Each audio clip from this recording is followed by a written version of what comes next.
কখনো কখনো ভালোবাসা আর পাগলামির মাঝে সীমারেখা এতটাই সূক্ষ্ম হয়ে যায় যে একজন মানুষ নিজেও বুঝতে পারে না সে প্রেমে পড়েছে নাকি নিজেকে কোনো এক মোহর অংশ করে ফেলেছে। আজকের গল্পটাও অনেকটা সেরকমই। এমন এক গল্প যেখানে একজন পুরুষ দাবি করে যে সে তার স্ত্রীকে পৃথিবীর সব কিছুর চেয়ে বেশি ভালোবাসে, কিন্তু এই ভালোবাসা ধীরে ধীরে এমন এক কারাগারে পরিণত হয় যেখান থেকে সে মুক্তির কোনো পথ দেখতে পায় না। চলচ্চিত্রটির নাম আগলি স্টোরি। গল্পটি শুরু হয় একটি বড় অ্যাপার্টমেন্টে। গভীর রাত, বাইরে হালকা বাতাস বইছে, কিন্তু হঠাৎই একটি অ্যাপার্টমেন্টের ফ্ল্যাট থেকে চিৎকার চেঁচামেচি ভেসে আসে। আশেপাশের বাসিন্দারা আতঙ্কিত হয়ে পড়ে। কেউ দরজায় টোকা দেয়, কিন্তু কোনো সাড়া মেলে না। তারপর কেউ পুলিশকে ফোন করে এবং কয়েক মিনিটের মধ্যেই পুলিশ সেখানে এসে পৌঁছয়। দরজা খোলার পর ভেতরের দৃশ্য দেখে সবাই হতবাক হয়ে যায়। পুরো ঘরটা এলোমেলো অবস্থায় রয়েছে, মেঝেতে রক্ত ছিটিয়ে ছিটিয়ে আছে, আর সেই রক্তের মাঝে বসে আছে কার্তিক নামের এক যুবক। তার পোশাকেও রক্তের দাগ, তার হাত কাঁপছে, আর চোখে এক অদ্ভুত উন্মাদনা ফুটে উঠেছে। পুলিশ সঙ্গে সঙ্গে তাকে গ্রেফতার করে ফেলে, কিন্তু সবচেয়ে আশ্চর্যের বিষয় হলো তার স্ত্রী নেহাকে কেউ কোথাও দেখতে পাচ্ছে না। সে বেঁচে আছে না মরে গেছে তা কেউ জানে না। এরপর পুলিশ কার্তিককে গ্রেপ্তার করে নিয়ে যায়। কিন্তু বন্ধুরা, এই গল্পটা এখান থেকে শুরু হয়নি। আসল গল্পটা শুরু হয়েছিল বহু বছর আগে, যখন কার্তিক আর নেহার বিয়ে হয়েছিল। একটি ফ্ল্যাশব্যাকে আমরা দেখি নেহাকে। সে এক সাধারণ মেয়ে যে একটি স্কুলে শিক্ষিকা হিসেবে কাজ করত। সে বাচ্চাদের পড়াতে ভালোবাসত, স্কুলে সবাই তাকে সম্মান করে, কিন্তু তার হাসির আড়ালে লুকিয়ে আছে এক গভীর যন্ত্রণা। স্কুলে যখন অন্য শিক্ষিকারা তাদের পরিবার, স্বামী এবং ভবিষ্যৎ নিয়ে কথা বলতো, নেহা প্রায় চুপ থাকত। সে হাসার চেষ্টা করত, কিন্তু তার চোখে সবসময় একটা বিষণ্ণতা থাকত। তার বিবাহিত জীবনটা বাইরে থেকে যতটা সুখের মনে হতো ততটা ছিল না। অন্যদিকে কার্তিক একটি কোম্পানিতে কর্মরত এক যুবক, কিন্তু তার জগৎটা কেবল একজনকে ঘিরেই আবর্তিত, সে হলো নেহা। কার্তিক সারাক্ষণ নেহার কথাই ভাবত। অফিসে, বাড়িতে কিংবা যেখানেই যাক না কেন, তার মনে কেবল নেহাই থাকত। প্রথমে এটাকে ভালোবাসা বলে মনে হলেও ধীরে ধীরে স্পষ্ট হয়ে গেল যে এটা ভালোবাসা নয়, বরং এক বিপজ্জনক মোহ। একদিন কার্তিকের বস তাকে অফিসে ডেকে বকাঝকা শুরু করলেন। তার কাজ ক্রমাগত খারাপ হচ্ছিল, তাই তিনি তার উপর চিৎকার করে উঠলেন এবং তার মনোভাব না বদলালে চাকরি থেকে বরখাস্ত করার হুমকি দিলেন। কিন্তু কার্তিক তার চাকরি নিয়ে মোটেই চিন্তিত ছিল না। আর এক্ষেত্রে কার্তিক তার বসকে ভয় পেত না, কারণ কার্তিকের কাছে তার বসের অন্য কারোর সাথে প্রেম করার একটি ভিডিও ছিল। সে তখন তার বসকে বলে, এখন থেকে মুখ বন্ধ রাখো। এরপর কার্তিকের বসও চুপ হয়ে গেলেন। তিনিও জানতেন কার্তিক কেমন ধরনের মানুষ। যদি তিনি তার সাথে ঝামেলা করেন তাহলে সে একদিন সবকিছু নষ্ট করে দেবে, তাই তিনি চুপ থাকলেন। এরপর কার্তিক একটি বারে গেলে সেখানে নেহাকে নিয়ে কেউ কিছু বললে তার সাথে কার্তিকের খুব মারামারি হয়। সেখান থেকে কার্তিক বাড়ি ফিরে দেখলো নেহা কাজ করছে। কার্তিক যখন পৌঁছলো, সে আশা করেছিল নেহা তার কাছে এসে তার জন্য জল আনবে, তার খোঁজ খবর নেবে, কিন্তু নেহা চুপ রইল। এরপর সে একটা সিগারেট ধরায় আর নেহাকে বলে, আমি যদি তোমাকে একটা কাজ দেই আর তুমি সেটা করো, তাহলে আজ রাতে আমি তোমার ঘরে ঘুমাবো না। নেহা কথাটা শোনা মাত্রই রাজি হয়ে যায়, কিন্তু কার্তিকের এটা একদমই ভালো লাগে না। সে নেহার কবজিটা দেখতে পায় যেখানে নেহা এবং গৌতম লেখা আছে। গৌতম তার প্রাক্তন প্রেমিক, কিন্তু এখন নেহার বিয়ে হয়ে গেছে, তাই তারা আলাদা হয়ে গেছে। কার্তিক সেই সিগারেট দিয়ে গৌতমের নামটা পুড়িয়ে দেয়। এরপর নেহার গৌতমের সাথে কাটানো পুরো দিনের কথা মনে পড়ে। আসলে গৌতম আর নেহা স্কুল জীবনের বন্ধু। তারা সবসময় একসাথে থাকতো, একসাথে স্কুল যেত। তাদের বন্ধুত্বটা বন্ধুত্বের চেয়েও বেশি ছিল। এখানে আমরা জানতে পারি যে নেহার বাবা মা নেই, তাই সে পড়াশোনা করার জন্য দিদিমার বাড়িতে থাকতো। কিন্তু নেহা বেশিরভাগ সময় গৌতমের বাড়িতেই থাকতো। সেখানে গৌতমের পরিবার তাকে নিজের মেয়ের মতো দেখত। এই কারণে নেহা আর গৌতমের বাবা মা তাকে খুবই ভালোবাসতো, আর নেহাও তার বাবা মাকে খুব একটা মিস করতো না। একদিন জানা গেল যে নেহার দিদিমা মারা গেছেন। এ কথা জানতে পেরে নেহা সঙ্গে সঙ্গে তার দিদিমার বাড়িতে ছুটে গেল। এখান থেকে তার জীবন একদমই পরিবর্তন হয়ে গেল। আবার গল্পটা ফিরে আসে বর্তমানে, যেখানে আমরা নেহাকে স্কুলে যাওয়ার জন্য রেডি হতে দেখি। যেখানে আমরা কার্তিককেও দেখি সে এক দৃষ্টে নেহার দিকে তাকিয়ে আছে। সে চায় নেহা তার সাথে সকালের নাস্তা করুক, কিন্তু নেহা বলে যে তার তাড়া আছে, তাই সে নাস্তা করতে পারবে না। তারপরেও কার্তিক তাকে জোর করতে থাকে। অবশেষে কার্তিক কাজের মেয়েটিকে মারছে দেখে নেহা নাস্তা করতে রাজি হয়। এখানে কার্তিক নেহার সাথে রোমান্টিক হতে চায়, কিন্তু নেহা তাতে কোনো সাড়া দেয় না, কারণ নেহা জানে যে এখানে কিভাবে তার জীবন কাটছে। এরপর কার্তিক তাকে স্কুলে নামিয়ে দিতে যায়, কিন্তু গাড়ির ভেতরে সে নেহার দিকে বাজেভাবে তাকাচ্ছিল, যেন কার্তিক গাড়ির ভেতরেই তার সাথে কিছু একটা করতে চায়। তারা স্কুলে পৌঁছে গিয়েছিল। গাড়িটা ইতিমধ্যেই পার্কিং লটে পার্ক করা হয়েছে, কিন্তু গাড়ির ভেতরে কার্তিক নেহার সাথে অন্যায় করে। নেহা এতে কিছুই বলতে পারল না।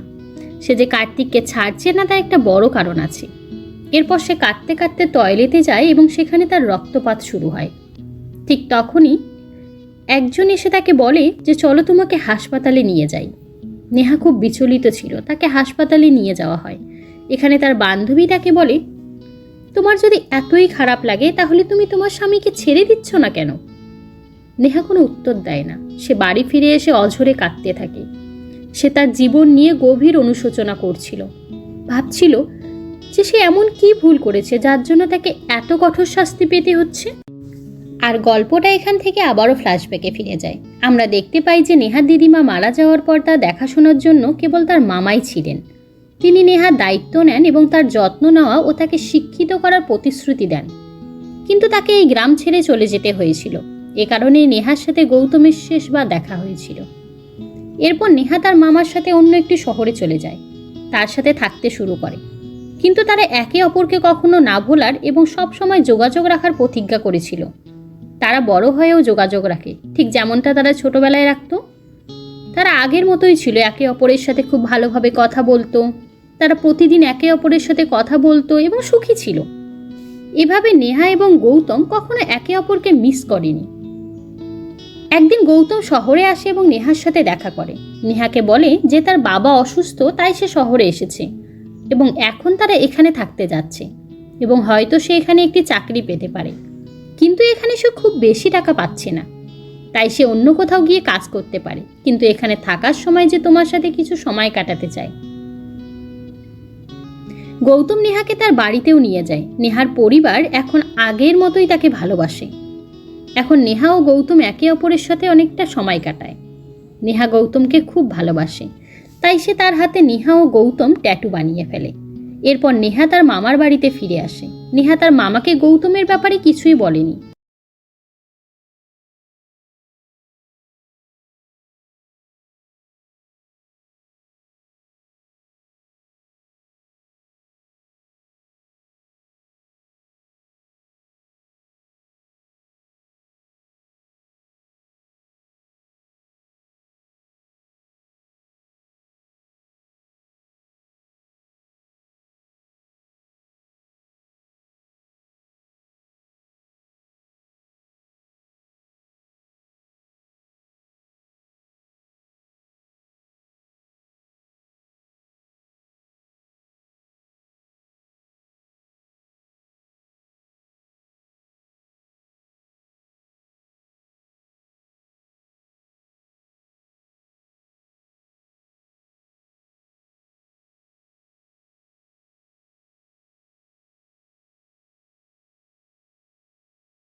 আর এখান থেকে আবারও গল্পটি বর্তমানে ফিরে আসে, যেখানে আমরা দেখি কার্তিক অফিস থেকে বাড়ি ফিরেছে।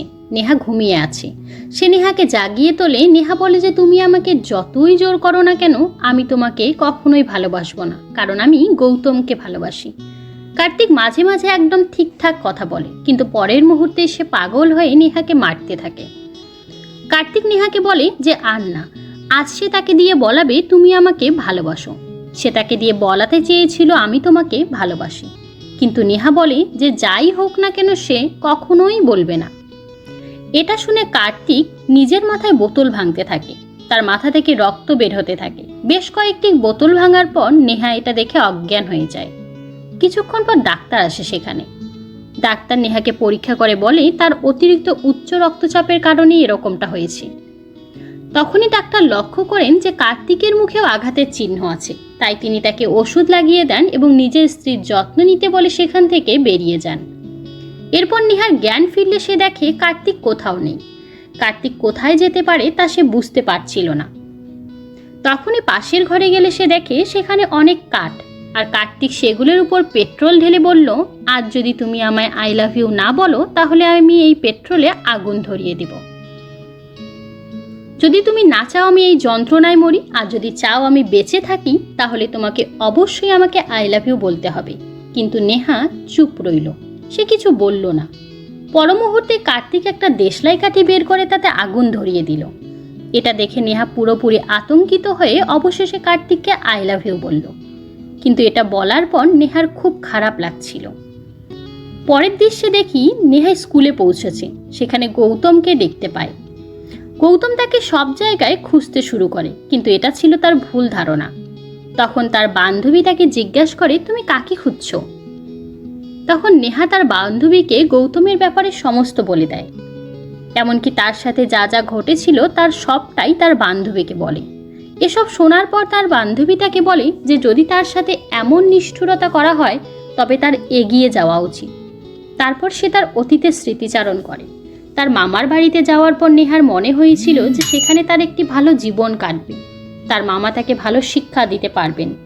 কিন্তু যখন সে ছাদে গেল, একটি ছেলেকে দেখল, সে একটি ছোট পুতুল নিয়ে খেলছে। ছেলেটি আর কেউ নয়, সে ছিল কার্তিক। নেহার এ ব্যাপারে কোনো ধারণাই ছিল না। কার্তিককে একটি ছোট পুতুল নিয়ে খেলতে দেখে নেহার একটু অদ্ভুত লাগলো। সে তার হাত থেকে পুতুলটি কেড়ে নিল।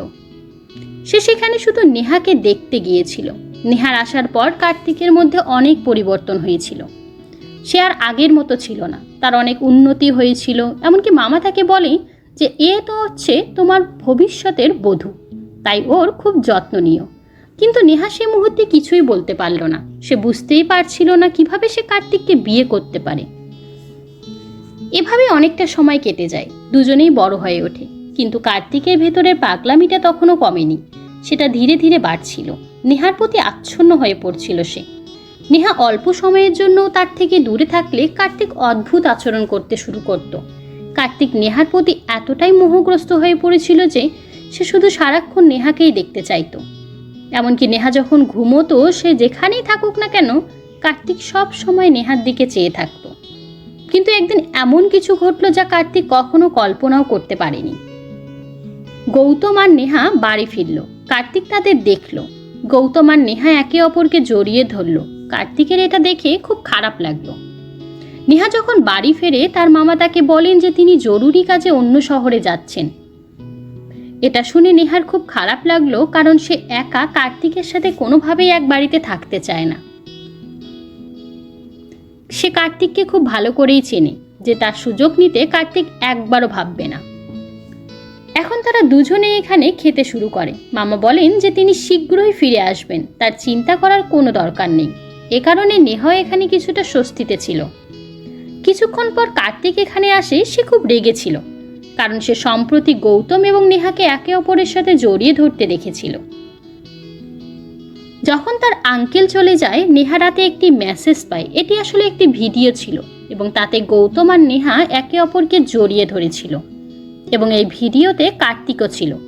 কার্তিক বলে, যখন তোমার আর আমার বিয়ে হতে চলেছে তখন এই তৃতীয় ব্যক্তি আমাদের মাঝে কি করছে, আর তুমি তাকে কোন সাহসে জড়িয়ে ধরছো। কার্তিক বলে, যখন তোমার বিয়ে হতে চলেছে তখন তুমি এসব কি করছো? নেহা তখন জল খেতে যায়। কার্তিক বলে, আজ থেকে ওই লোকটার সাথে আর কখনো দেখা করবে না, কারণ আমি তোমার ভবিষ্যৎ স্বামী এবং তোমাকে শুধু আমার কথাই ভাবতে হবে। আর যদি কেউ আমাদের মাঝে আসে আমি ওকে ধ্বংস করে দেব, কারণ তোমার কোনো ধারণাই নেই আমি তোমাকে কতটা ভালোবাসি। আমার চেয়ে বেশি তোমাকে আর কেউ ভালোবাসতে পারে না। কার্তিক নেহাকে এও বলে, তুমি যাকে ভালোবাসো সে নিজেকেও বাঁচাতে পারেনি। কার্তিক গৌতমকে বলে, যখন সে ওষুধের দোকান থেকে তার বাবার জন্য ওষুধ কিনছিল আমি তার কাছে যাই। আমি তাকে খুব মেরেছি এবং বলেছি এখন থেকে যেন সে নেহার আশেপাশে না থাকে, না হলে আমি তাকে মেরেই ফেলবো। আর তুমি জানো যে আমি মিথ্যে বলছি না। তোমার ভালোবাসার জন্য আমি যে কাউকে খুন করতে পারি এটা একদমই সত্যি।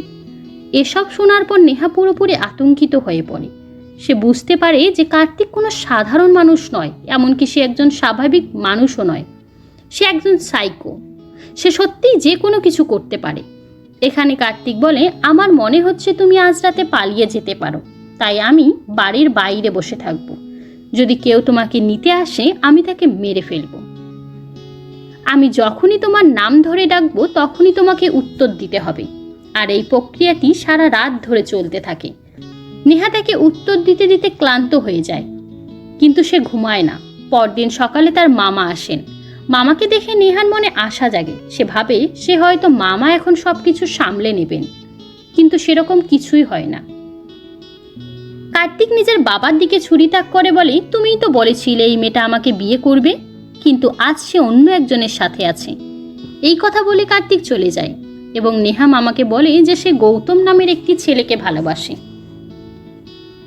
আর তুমি তো দেখছো কার্তিক কেমন, আমি ওকে কিভাবে ভালোবাসতে পারি। আর গৌতম সে সেই ছেলে যাকে সেই ছোটবেলা থেকে আমি ভালোবাসি। কিন্তু মামা বলে, তুমি কার্তিককে চেনো না, আমি ওকে খুব ভালো করে চিনি। ও যদি তোমাকে বিয়ে করার জন্য মনস্থির করে তবে ও করবেই। মামা ব্যাখ্যা করেন, একসময় তারা মলে ছিলেন। সেখানে তার একটি পুতুল পছন্দ হয়েছিল।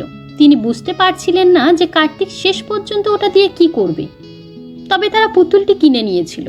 তারপর মামা কয়েকটি বিষয়ে লক্ষ্য করলেন যে যখন সে বাড়িতে একা থাকতো তখন সে এটা নিয়ে খেলতো, সেটাকে খাওয়াতো, তার সাথে কথা বলতো, এবং যখন এটা খেত না তখন তাকে বেজায় মারতো, পেটাতো, কষ্ট দিত। এটা দেখে মামা পুরোপুরি আতঙ্কিত হয়ে গেলেন যে তার ছেলে আসলে কি করছে। সে নিশ্চয়ই কোনো ধরনের অসুস্থতায় ভুগছে, তাই তিনি একজন ডাক্তার দেখাতে চাইলেন। যখন তারা তাকে ডাক্তারের কাছে নিয়ে গেলেন, ডাক্তার তাদের বললেন এটি কোনো গুরুতর সমস্যা নয়, এটা শুধু তার একাকিত্ব, এবং সেই একাকিত্বর কারণে তার এই মানসিক ব্যাধি হয়েছে, কিন্তু এটা ধীরে ধীরে সেরে যাবে। তাই আঙ্কেল নেহাকে এই সমস্ত কথা বলছিলেন যে তুমি আসার পর পুতুলটার সমস্যাটা শেষ হয়ে গেছে। কার্তিক সব সময় ওই পুতুলটা নিয়ে খেলতো, কিন্তু তুমি আসার পর সে পুতুলটাকে ছুঁয়েও দেখেনি যে ওই পুতুলটা কোথায় রাখা আছে। আর আমি ভেবেছিলাম যে তুমি আসার পর সব কিছু বদলে যাবে, কিন্তু এখন আমি জানি যে পরিস্থিতি আরও খারাপ হয়ে গেছে। কিন্তু সে কিছুই করতে পারবে না। তুমি তো ওকে বিয়ে করবেই, তা না হলে সে হয়তো কোনো ভুল করে বসবে। তারপর আমরা দেখি অতিরিক্ত রক্তক্ষরণের কারণে নেহা তার কবজি কেটে ফেলে এবং তাকে হাসপাতালে নিয়ে যাওয়া হয়। কার্তিক আতঙ্কিত হয়ে এসে সাথে সাথে নেহার সাথে দেখা করে। কার্তিক নেহাকে নিয়ে খুব চিন্তিত ছিল, কিন্তু নেহা খুব ভালো করেই জানে কার্তিক কেমন মানুষ। এই লোকটা কি ভাবছে তা নিয়ে সে একটু মাথা ঘামায় না। নেহা চাই না যে কার্তিক তাকে নিয়ে ভাবুক, কিন্তু তবুও কার্তিক তার কথা ভাবছিল। এতে নেহা খুব ভয় পেয়ে যায়। ডাক্তার এসে তাকে বলে যে রোগীকে এখন বিরক্ত করবেন না, কিন্তু কার্তিক ডাক্তারকেও ভয় দেখায়। কার্তিক তাকে বলে যত তাড়াতাড়ি সম্ভব নেহাকে সুস্থ করে দিন, কারণ তাকে অবিলম্বে বাড়ি ফিরতে হবে। কিন্তু নেহা তার সাথে কথা বলতে চাচ্ছিল না, তার সাথে যেতেও চাচ্ছিল না। নেহা একটু সুস্থ হলে সে সরাসরি গৌতমের বাড়িতে চলে যাবে, কিন্তু গৌতম বাড়িতে ছিল না। সেদিন যখন গৌতমকে সে ফোন করলো, গৌতম ফোনটা ধরল না। এটা দেখে নেহার খুব খারাপ লেগেছিল। নেহা এক জায়গায় চুপচাপ বসেছিল। ঠিক তখনই কার্তিক সেখানে আসে। কার্তিক তাকে সঙ্গে নিয়ে যায় এবং তারা বাড়ি পৌঁছানো মাত্রই সে তার মামাকে আক্রমণ করে। সে তাকে খুব মারতে থাকে, বলে যদি সে তাকে বিয়ে না করে তাহলে সে গৌতম এবং তাকেও মেরে ফেলবে। সুতরাং আমার নেহাকে বিয়ে করাই ভালো, না হলে তুমি খুব ভালো করেই জানো যে আমি এবার কাউকে মারার কথা ভাবলে তাকে মেরেই ফেলি। এসব শুনে তার বন্ধু তাকে বলে যে তুমি অনেক বিপদে পড়েছ, তাকে যত তাড়াতাড়ি সম্ভব ব্যবস্থা নিতে হবে। এরপর নেহা বাড়িতে পৌঁছায়। কার্তিক এখানে তার সাথে রোম্যান্স করতে চায়, কিন্তু নেহা বলে যে সে যদি তার কাছেও আসে তাহলে সে আত্মহত্যা করবে। কার্তিক কিছুই করে না। তার খারাপ লাগছে কারণ নেহা তাকে তার কাছে আসতে দিচ্ছে না। সে অনেক বেশি মদ্যপান করে। এখন অতিরিক্ত মদ্যপানের কারণে সে ঘুমিয়ে পড়ে, কিন্তু পরদিন সকালে ঘুম থেকে উঠে কার্তিক দেখে যে নেহা আশেপাশে কোথাও নেই। সে নেহাকে ফোন করে কিন্তু নেহা ফোন ধরে না, আর পর মুহূর্তেই তার মোবাইলটিও বন্ধ করে রাখে। সে সঙ্গে সঙ্গে স্কুলে যায় শিক্ষিকাদের কাছে খোঁজ নিতে, কিন্তু নেহার কোনো খবর পায় না। আজ 2 দিন কেটে গেছে, নেহার কোনো খোঁজ মেলেনি। এ কারণে কার্তিকের অবস্থাও অনেকটা খারাপ। এভাবে 4-5 দিন কেটে যায়। কার্তিকের অবস্থা দিন দিন আরো খারাপ থেকে খারাপতর হয়ে উঠছে। কার্তিক তার কাজের মেয়েকে দেখলো। কাজের মেয়েটি বুঝে গিয়েছিল যে কার্তিক তার সম্পর্কে খারাপ ভাবছে, এবং এরপর কার্তিক তার নিজের কাজের মেয়ের সাথে এমন নোংরা কাজ করলো যা সে কেউ কল্পনাও করতে পারেনি। নেহা চলে যাওয়ার পর কার্তিক পুরোপুরি পাগল হয়ে গিয়েছিল। সে এখন সেই পুতুলটিকে ফিরিয়ে আনে। সে তাকে দড়ি দিয়ে ঝুলিয়ে দেয়, তার পিঠে ছুরি বিদ্ধ করে, তার সাথে কথা বলে। যখন নেহা এসে পৌঁছল, নেহাকে দেখে কার্তিক আনন্দে আত্মহারা হয়ে গেল। কিন্তু নেহা তাকে বলল সে যদি তার কাছে আসার চেষ্টা করে তাহলে সে সত্যি আত্মহত্যা করবে অথবা পালিয়ে যাবে। কার্তিক এটা শুনে খুশি হয়নি, কারণ সে নেহাকে ভালোবাসত। কিন্তু নেহা কার্তিকের ভালোবাসা বুঝতে পারেনি। এতে কার্তিক প্রচণ্ড রেগে যায় এবং রাগের মাথায় এমন কিছু পদক্ষেপ নেয় যা তার নেওয়া একদমই উচিত হয়নি। সে নেহাকে আক্রমণ করে, এমনকি একটি বোতল দিয়ে নেহার মাথায় সজোরে আঘাত করে তাকে জ্ঞান হারিয়ে ফেলে। প্রতিবেশীরা সঙ্গে সঙ্গে পুলিশকে ফোন করে। পুলিশ সঙ্গে সঙ্গে সেখানে এসে পৌঁছায়। পুলিশ দেখে যে বাড়ির অবস্থা ভয়াবহ, সবখানে রক্ত। তারা কার্তিককে গ্রেপ্তার করে, কিন্তু একটি বিষয় এখানে অস্পষ্ট। এত রক্তের মধ্যে কার্তিক কার সাথে মারামারি করেছিল, কারণ নেহাকে তারা কোথাও দেখতে পাচ্ছিল না। কার্তিককে গ্রেপ্তার করা হয়। যখন সে নেহার ছবি দেখে তখন সে তাকে চুম্বন করতে শুরু করে। কার্তিক পুলিশের সামনে এসব করছিল, তাই তারা ছবিটি কেড়ে নেয় এবং কেড়ে নেওয়ার সময় ছবিটি ছিঁড়ে যায়। এটা দেখে কার্তিক ক্ষিপ্ত হয়ে ওঠে এবং পুলিশদের নির্মমভাবে মারতে থাকে। ঠিক তখনই একজন মহিলা ইন্সপেক্টর এসে কার্তিকের সাথে কথা বলেন। কার্তিক মহিলা ইন্সপেক্টরকেও মারধর করে, কিন্তু কোনোভাবেই কার্তিককে নিয়ন্ত্রণে আনা যায় না। ইন্সপেক্টর বুঝতে পারলেন যে এ কোনো সাধারণ ব্যক্তি নয়, সে অবশ্যই একজন মানসিক বিকারগ্রস্ত এবং তার শাস্তি হওয়া উচিত। কিন্তু তার আগে তিনি কার্তিক সম্পর্কে জানতে চেয়েছিলেন। তিনি কার্তিকের বাড়িতে যান এবং তার বাবার সাথে দেখা করেন। মহিলা ইন্সপেক্টর কার্তিকের অ্যাপার্টমেন্টে লোকেদের জিজ্ঞাসাবাদ করেন। সব দিক থেকে নেতিবাচক মন্তব্য আসছিল। এখানে ইন্সপেক্টর বুঝতে পারেন যে কার্তিক সত্যি একজন মানসিক বিকারগ্রস্ত ব্যক্তি। তাকে আদালতে হাজির করা হয়। তার কার্যকলাপ এবং জনগণের দেওয়া সাক্ষ্যের ভিত্তিতে আদালত তাকে 3 বছরের কারাদণ্ড দেয়। কার্তিকের কিছু মানসিক সমস্যা আছে, সে কারণে সে একজন মানসিক সংশোধনাগারে তাকে পাঠানো হয়। যখন সে সেখানে যায় তার অবস্থা অত্যন্ত খারাপ ছিল। সে হুইল চেয়ারে ছিল, সে নিজে থেকে দাঁড়াতে পারত না। তার অবস্থা নিশ্চিতভাবে আরও খারাপ হয়ে গিয়েছিল, কিন্তু সে এখনও নেহাকে ভোলেনি। আপনার হয়তো মনে হতে পারে আপনি নেহাকে খুব মেরেছেন আর সে পালিয়ে গেছে, কিন্তু আমি আপনাকে বলি এটা পুরোটাই একটা সুপরিকল্পিত চক্রান্ত। এখানে আমরা জানি মহিলা ইন্সপেক্টর গৌতমকে পছন্দ করেন, এবং একদিন যখন নেহা স্কুলে গৌতমকে দেখছিল তখন ব্যাপারটা ছিল এরকম, গৌতম সেখানে উপস্থিত ছিল এবং নেহার সাথে তার দেখাও হয়। তার সাথে দেখা করার পর নেহা গৌতমকে সব কিছু বলে দেয়। সেখানে ওই মহিলা ইন্সপেক্টরও উপস্থিত ছিলেন। তিনি সব কিছু শুনেন আর একটি পরিকল্পনা করেন, কারণ নেহা যদি কার্তিকের সাথে 1 মাসও থাকে তাহলে সে তার সাথে খুব খারাপ ব্যবহার করবে। গৌতম জানায় যে সেদিন তার বাবা গুরুতর অসুস্থ হয়ে পড়েছিলেন, সে কারণে সে নেহার ফোন ধরতে পারেনি এবং বাড়ি থেকে বেরিয়ে গিয়েছিল। তার পরিকল্পনা ছিল নেহাকে ইচ্ছাকৃতভাবে 1 সপ্তাহের জন্য গায়েব করে দেওয়ার, আর তারপর কার্তিক পুরোপুরি পাগল হয়ে গেল। তার মনের উপর কোনো নিয়ন্ত্রণই ছিল না। সে কারণে সে নেহাকে নির্মমভাবে মারধর করে এবং গুরুতর একটি অপরাধ করে বসে। কিন্তু মহিলা ইন্সপেক্টর কার্তিককে বলেন যে তারা যা কল্পনা করেছিল তেমন তা ঘটেনি। তারা ভেবেছিল যে কার্তিক নেহাকে একটি সাধারণ আঘাত করবে, কিন্তু তারা জানতো না কার্তিক একজন সাইকো। সে নেহাকে নৃশংসভাবে আক্রমণ করেছিল। মহিলা ইন্সপেক্টর এসব ব্যাপারে অজ্ঞ ছিলেন, কিন্তু নেহা জানতো যে এ সব কিছুই ঘটবে। কার্তিক মহিলা ইন্সপেক্টরকে জিজ্ঞেস করে নেহা কোথায়। তখন তিনি তাদের বলেন যে নেহা খুব খুশি আছে, সে নিজের মতো করে জীবন কাটাচ্ছে, সে গৌতমের সাথে আছে, গৌতম তাকে খুব ভালোবাসে। সম্ভবত গৌতমই সেই ছেলে যে নেহাকে সবচেয়ে বেশি ভালোবাসে, তার যত্ন নেয়। এইসব কথা শুনে কার্তিকের খুব খারাপ লাগে, আর এই কথা বলে মহিলা অফিসারটি সেখান থেকে চলে যান। কিন্তু পরের মুহূর্তেই আমরা দেখি কার্তিকের কাছে সেই পুতুলটা আছে যেটা দিয়ে সে সারাক্ষণ খেলতো, আর এখন সে আগের মতোই সেটার সাথে কথা বলতে শুরু করেছে। আর এর মধ্য দিয়েই এই মুভিটি এখানেই শেষ হয়। আপনাদের যদি মুভিটি একটুও ভালো লেগে থাকে তাহলে অবশ্যই লাইক, কমেন্ট এবং সাবস্ক্রাইব করে দিন। খোদা হাফেজ, ভালো থাকবেন।